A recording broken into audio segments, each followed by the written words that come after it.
let's talk about the 2023 NFL running back prospects. And we're going to start with our favorite prospects, not named Bijan Robinson. All right. So, Kev, your favorite running back prospect to talk about here, not named Bijan.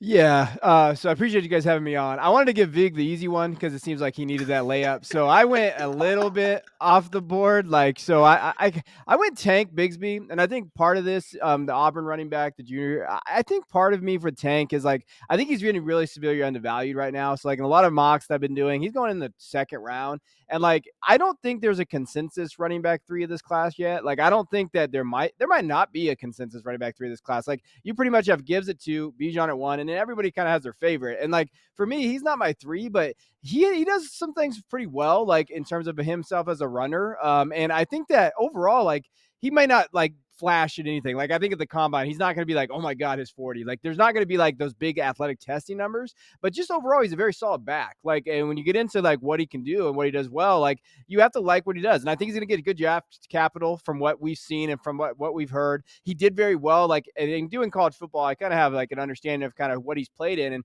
he played in 3 different schemes almost basically, and with 3 different quarterbacks. And he did not necessarily have the best offensive schemes, the best system around him. And he was still able to produce. And production wise, he's one of the best production wise in this against the SEC teams at Auburn. And like when you I love what I see from him. Like he's just a solid back. Yeah, and he's got like the coolest name of the running back class too. Yeah. And it actually fits. It's not like Tank Dell, who's like 5'6", 145 pounds. Like this guy's actually a tank. Yeah. So Kevin, you brought up a bunch of things about Tank Bigsby. Ooh, that's fun to say. And like from my eval, and it kind of sounds like from yours too, is Tank is kind of good at everything, but not necessarily elite at anything, right? And like you kind of mentioned, like the combine could be big for him, and let's see what he tests at. He might not blow people away, but give me the elevator pitch, man. Like, what is that one thing that he does that could help him break into a big time role in the NFL? So I think it really just stands with his forced tackles, like, and his ability to kind of have creativity, like contact balance in between the tackles. So you're talking about line of scrimmage explosion to like lateral bursts. Like I think he does those things considerably well. Like, and the player that we comped him to in the Football Guys guide is Josh Jacobs, and I think it fits really well because he's not really a pass catcher. So when you're looking at like his ability there, he's not going to have that PPR upside, but he can score touchdowns. He had 20 the last 2 years, and a lot of that came from his forced tackle ability and his contact balance and his kind of he has quick feet. So like when you watch him play, he can find holes pretty well, and he just bursts through, and he does those things you're like, oh damn, Tank just had another 6-yard run. Oh, he had another 8-yard run. Oh, he had a 12-yard run. And there's nothing like super flashy, but he's just consistent. And I think consistent production, sometimes fantasy managers, we get too like Gibbs is going to have those big plays, and then he'll have like 2 or 3 kind of smaller plays. Like Bigsby's that guy. It's like that paper cut. He just keeps cutting you, and then he scores. And then you look at it, you're like, oh, wow, like Josh Jacobs, running back 1 this week? What the hell? And in that, I think Tank, if he hits that ceiling, that's what we could see from him. Tank Bigsby, new nickname, the paper cut. I dig it. Vig, you came out with another running back, and apparently to Kevin, he gave you the layup, man. He threw you the softball here. So who is your favorite running back here in this draft? And not necessarily your best running back or the best running back, but your favorite in this class. Yeah, of the guys not named Bijan Robinson, I picked Jahmyr Gibbs. And thank you, Kevin. I appreciate it. For those who don't know, I'm always the last to start putting things into the show sheet. It's always after some excuse I come up with, usually related to something about work.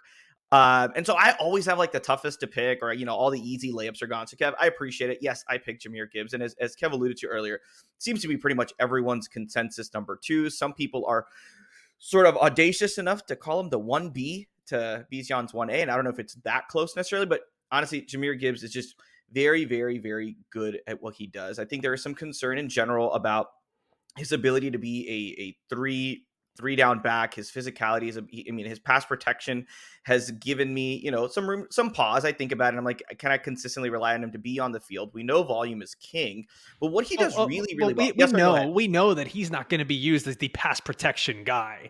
Like if he's out there, he's probably going to be one of the top 2 targets on that field, right? No, absolutely. And that's the problem though, right? So if he's on the field, we know that they're probably not using him as the pass protection guy, which means there are going to be times when he's just not going to be on the field at all. And what does that translate to for those of us who are playing a game about a game in fantasy football?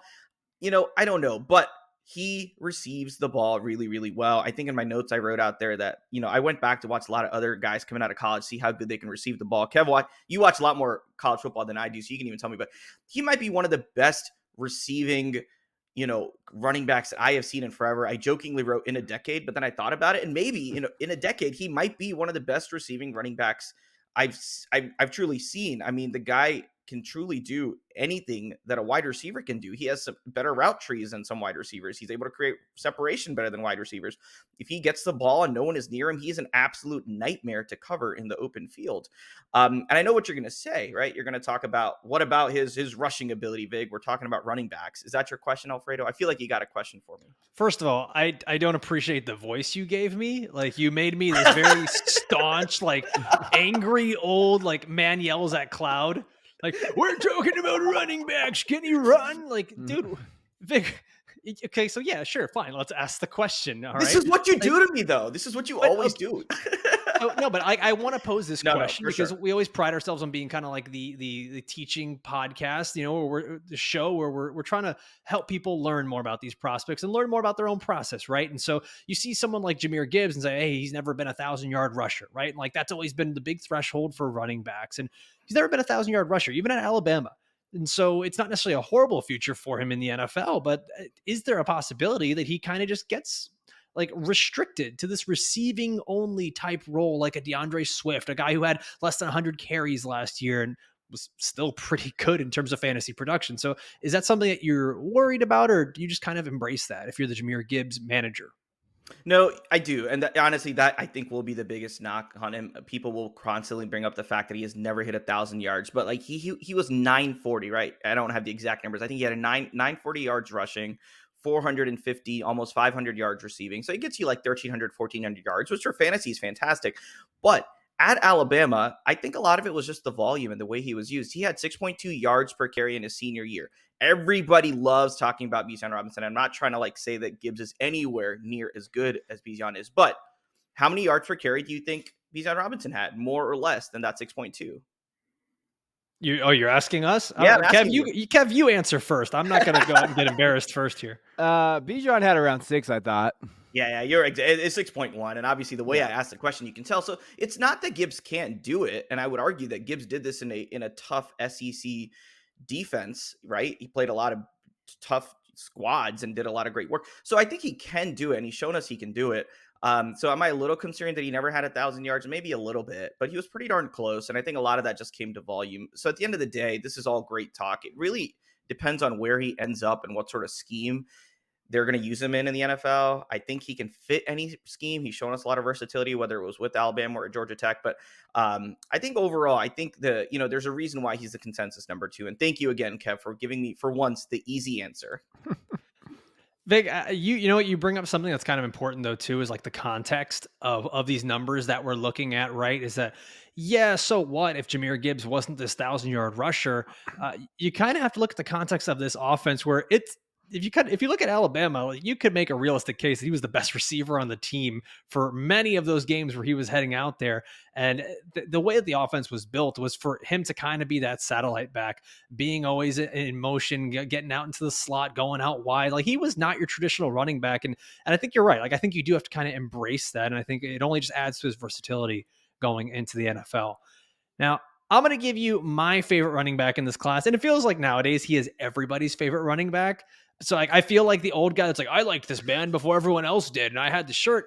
I really, really love Tyjae Spears, the running back out of Tulane. He's my running back 4 in this class. And man, what I saw on film is I do believe he is in that same tier as Bijan and Jahmyr Gibbs in terms of lateral movement. Okay. He may not be same level of athlete and size and all that stuff when it comes to like Bijan and some of the bigger guys, but man, his lateral movement, his lateral ability just makes it so easy for him to create new running lanes and force missed tackles in tight spaces. You see it, one of those like old school phrases, like make a guy miss in the phone booth. Like, that's what Tyjae Spears does. And you worry about those guys that are so kind of jitterbuggy, like that they're not going to have that patience and utilize their proper vision and follow their blocks, but he does. And he takes a little bit more than what's given to him. He's very explosive, great ability to stop and start pretty easily. I think that he's probably top of this class in terms of cutting ability, right up there with Jahmyr Gibbs. And the one thing that I look for in all of my prospects, whether it's a wide receiver, tight end, running back, anyone, are they spatially aware? Can they look at the field like a chessboard? Do they realize where they are, what their role is, the defenders around them? Can they make the catch, make the run, get the yak afterwards, all that stuff? And I love how spatially aware he was as a runner and receiver. There's really no issue with his hands. I don't think he necessarily had all the production that you want to see out of a guy that can catch the ball, but he showed that he really has no problem with that when he went to the Senior Bowl. Now, the numbers, because we do like to mix a little bit of like the film with the analytics instead of, making them fight. He was second in the nation in yards after contact per attempt. Not what you'd expect from a guy who was probably playing at sub 200 pounds, and now he weighed in at 205 at the Senior Bowl. And then amongst this class, you start to look at some of these numbers, and he's fourth in the elusive rating, one of the better running backs in terms of missed tackles forced, fifth in breakaway run rate, very similar to Kenneth Walker last year in that aspect, and sixth in yards per route run in the class, meaning that he was running real routes. He's not just doing swing routes and getting little quick screens. Like, he was actually getting downfield and getting some nuance to what he was doing in the receiving game. So this is a player, he didn't just do it in 1 year. He was averaging nearly 7 yards per carry throughout his career. He was on pace to break out as a true sophomore until he tore his ACL in 2020. And this is super random fact, but as I was looking at his height and weight and all that stuff, he's got monster hands compared to a lot of the other skill guys. He's got 10-inch hands. This was like, I think, third biggest at the Senior Bowl. He had the biggest hands amongst all the running backs. So it's like, for those people who were super into hand size last year with Kenny Pickett, like, Tyjae Spears got monster hands and likely won't have any fumbling issues. So one of the things that I hate to do, but I know people love it, and it's the player comp. And I comped him. Oh, and Kev, you're going to either love this or hate this as a Cowboys fan. I comped him to Tony Pollard.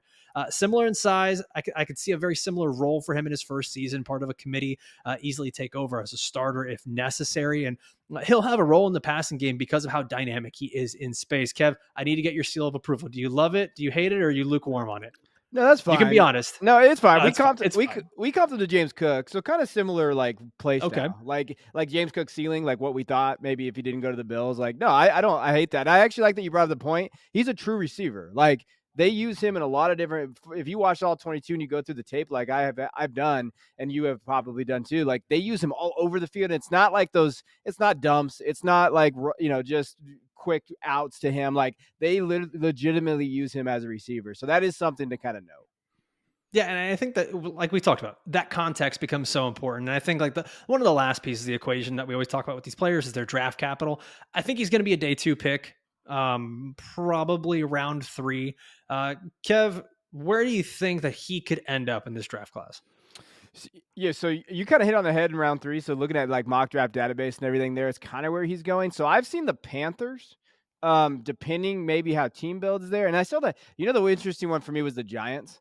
Because what if they pair him with Saquon, or if they bring Saquon back, but that kind of would hurt your feelings, because like you're going to look at limited usage and volume there. But I do think like Pollard, like you're going to find probably a spot where he's going to be that 1-2 guy, like, hey, that kind of committee-ish. But if he does have that pass catching upside and they kind of give him the volume, you could have like hopefully a quicker fantasy projection than Pollard was, right? Like, we had to wait too long, but that's just because the Cowboys are dumb. As a Cowboys fan, I could say that. Like, you're probably going to get a little earlier. So yeah, no, I think like I saw the Giants, I saw the Panthers, I even saw like the Bears. And so like those are things that you're looking at maybe in that third round that you'd be interested in.